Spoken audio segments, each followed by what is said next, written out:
Good morning, everyone. My name is MightyStream. I'm going to do your January the 3rd spiritual principle a day in a meditation. How are you doing this morning? Hope you're doing well. Yeah, I'm excited. I'm excited. I don't know what what to say. It's not like I'm not going through anything. I am, but I'm just excited to be able to share, this recovery life with you guys. So let's look at it. It is entitled Coming to Accept Ourselves. Coming to Accept Ourselves. Sounds good. Let's see what it has for us. Our sponsor's acceptance and our higher powers' unconditional love made it possible for us to judge ourselves less harshly. That comes from It Works, step 12. I don't ever remember reading that sentence in that book, which means absolutely nothing. I haven't read it through in years, right? That's that hardcover, or I think they have paperback too, but it's the green and gold book, not the step working guide, you guys. It's the It Works one, how and why, okay? Step 12. No one comes to NA on a winning streak. Denial had helped us ignore the wreckage, but those days are long gone.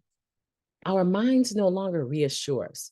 You're living the dream, especially considering the lousy hand you've been dealt. In early recovery, we may experience rare glimpses of self-acceptance, but the mental beatings we give ourselves keep that optimism in check. We are undoubtedly our hardest critic. That's especially true when we make mistakes, not showing up for a friend in need, unintentionally making another member uncomfortable, blowing off a commitment, using again. Even for members in long-term recovery, our disease continues, to urge us to judge ourselves. Not being real about our mistakes and overindulging in self-pity or self-destructiveness runs counter to accepting ourselves as works in progress. One member recalled, through his steady encouragement in the face of my self-made disasters, my sponsor showed me unconditional love and helped me to be open to how a higher power was expressing it in my life. As my recovery continued, the chaos lessened, but the temptation to beat myself up remained.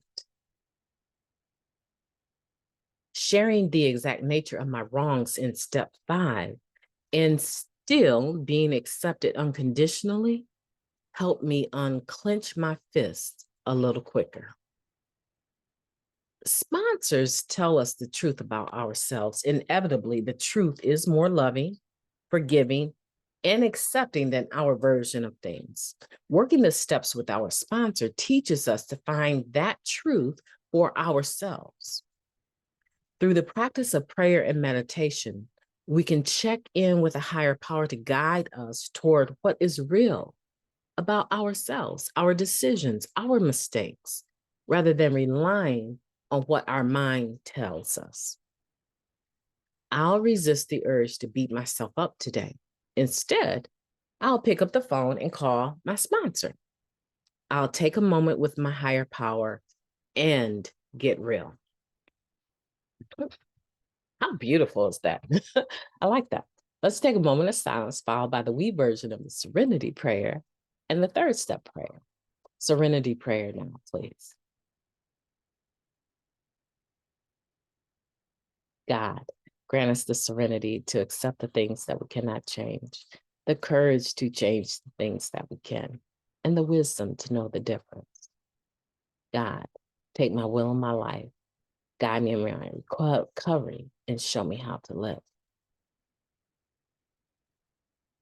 Please and thank you.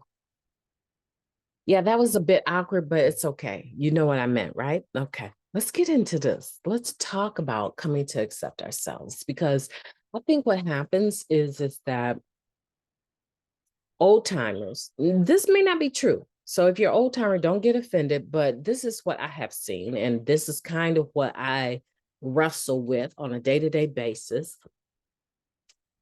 And this sharing of the meditation helps to keep me grounded, doing service work 3 times a week, hosting or chairing meetings for NA, and doing sponsorship helps me stay grounded. But this is what I see sometimes.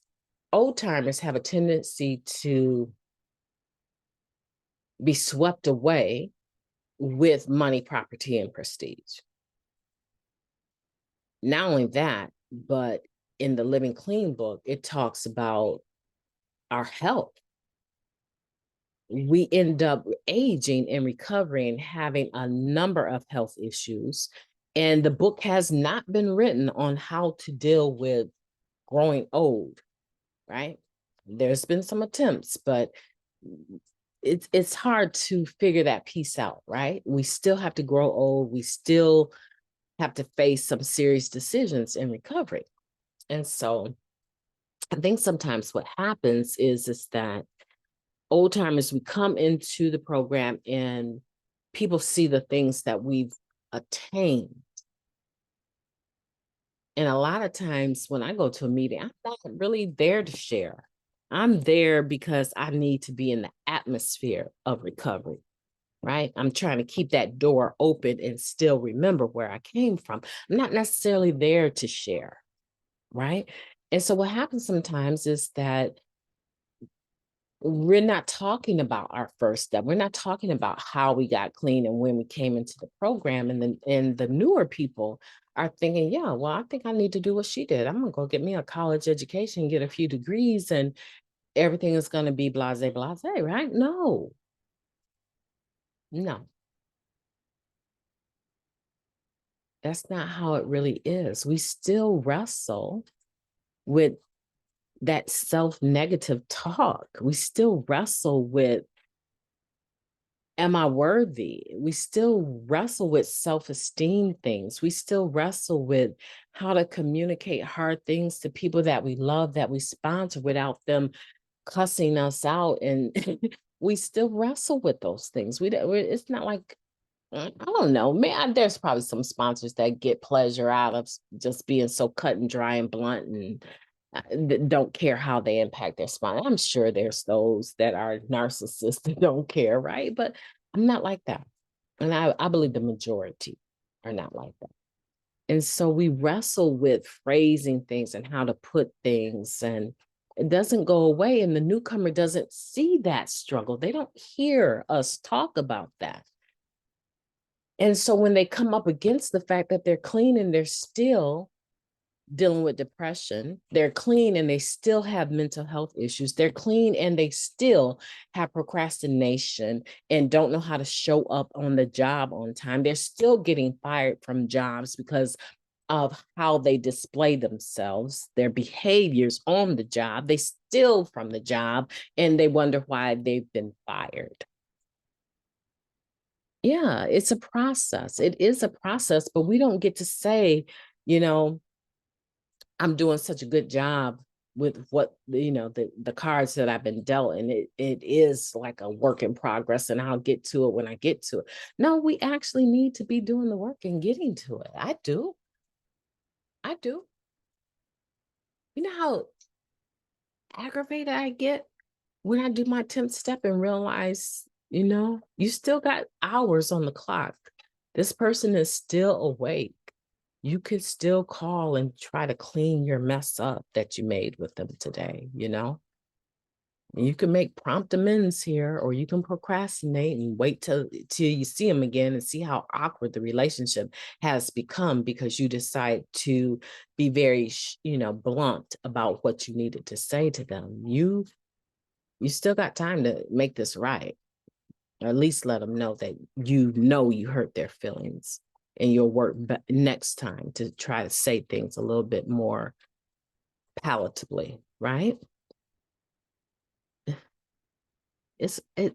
I'm like, what? Oh, I don't want to do it, right? That I just want to say to you, it's all right. Turn the butt kicking machine off and get in where you fit in. Roll your sleeves up and let's do life together. We're all working on the same thing, one day at a time. One day at a time. Some things do change, staying clean, working with a sponsor that is loving you unconditionally. But it didn't take you a night's time. Like you didn't get to your level of, I'll say your level, the depth of your disease actively using overnight. And this idea that I'm gonna get clean and boom, bada bang, everything's just great now, all pistons are firing. Yeah, you might have some days where you nail it, 100%, you nail it. But there's gonna be those days, I guarantee you, where we don't nail it. The only nail we're talking about is the one that we feel that we just put in our own coffin, right? Right? I mean, if we're being honest here, we're talking about living life. And I can pretty much tell you what I'm going to do every day. And even that changes. So if that's going to change, I can't tell you what the next person is bringing to my table at all. And when I step out of this door, matter of fact, I don't even have to step out of the door. When I wake up, my mind is like, recovery, thank you, God, right? And I can hear little footsteps headed my way. For some reason, these kids, as soon as I wake up, they know I'm awake.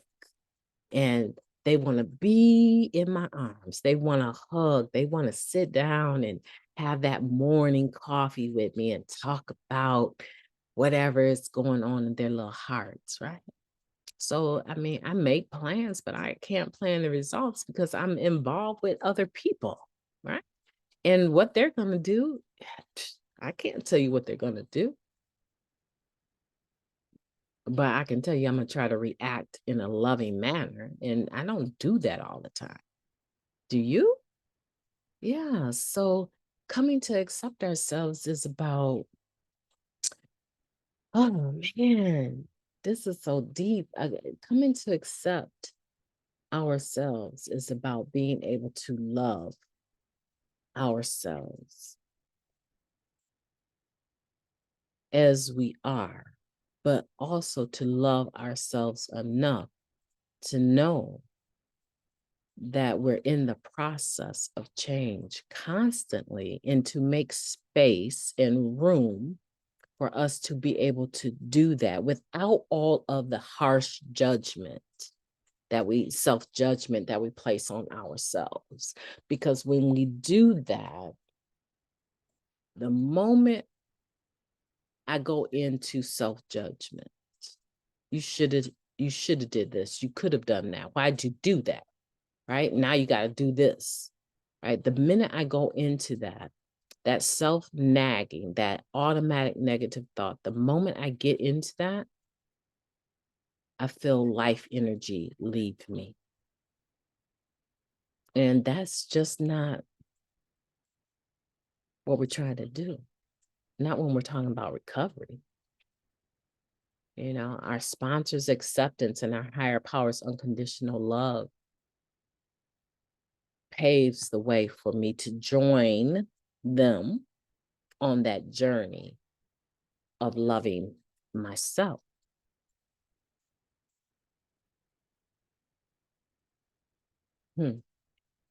Oh man, that was deep for me. I don't even know where that came from. I'll have to listen to the podcast later to get it back, because that came from the piece of me that yearns for intimacy with my higher power, and my higher power through prayer and meditation giving me answers. And so just like I laid it out there, I too now am understanding I need to make more space for myself.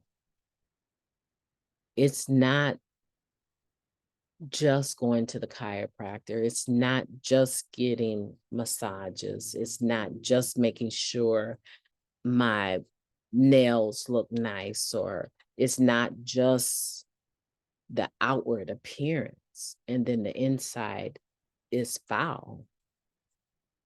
It's not just all that. Those are signs that I'm doing some self-care things, but self-love is something that goes to my core. And it says, you know what? I love you just the way you are. Yeah, you probably shouldn't have said that, but let's not dwell on that to the point where you get depressed about it. But let's be more mindful the next time we open our mouths, okay? That's my spirit talking to me, right? That self-love is what I want for you today. Can you please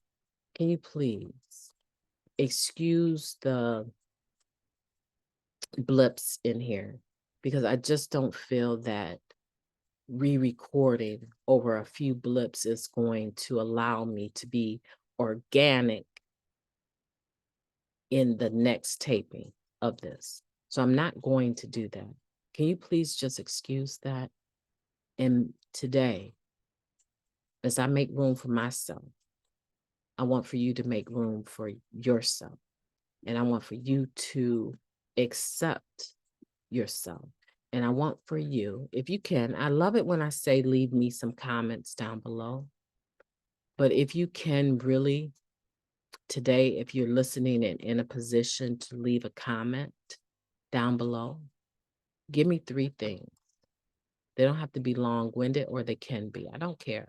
Give me 3 things that you are going to embark on today that will be evidence of your self-acceptance, your self-care, your self-love. Okay? My name is MightyStream, and I've enjoyed, I've so enjoyed, I don't even want to leave you guys. I have totally enjoyed spending this time with you today. I want for you to have a beautiful day on purpose. And if you don't do it, nobody else is going to do it for you.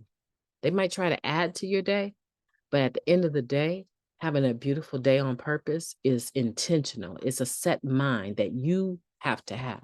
Nobody else can give that to you. So I want that for you today, okay? Promise me. Promise me. You're going to do that today, and we're going to come back and do our meditation again tomorrow. If there's someone you know that is suffering, they're like missing meetings and stuff like that, just send them the link. You know, I don't care what people think anymore, because I know what I'm doing is a part of God's will for me, right? So just send them a link and let them make the decision about whether or not they want to listen, right? Give me a thumbs up, like, make sure you subscribe and hit that bell so that you can make sure that you're getting this as soon as I post it, okay? All right, you guys take care and talk to you soon.